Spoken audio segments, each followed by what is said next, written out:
guys, welcome back to my channel. This is RC Noipi. Let's have a quick tour. This is a new fish pond.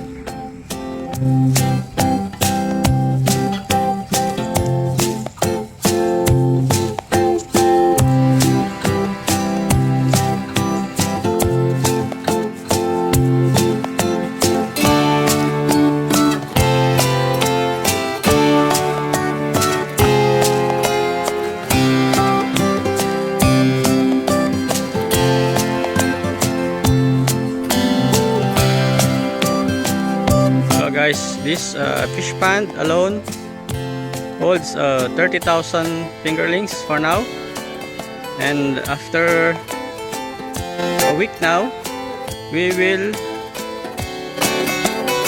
release again on this other side.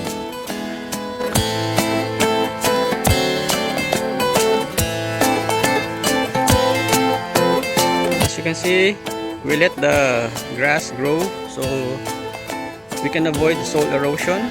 And if you notice guys, these cable lines, nylon lines are for anti-birds. Usually birds go here and eat the fingerlings, so we put most of these lines here and to the other fish pond so we can avoid fish loss.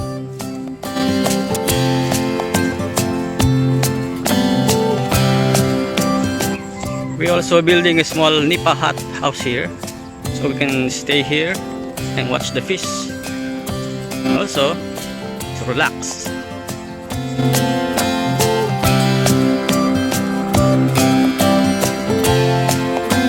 Some part of the farm we leave it as it is. We plant corns and rice.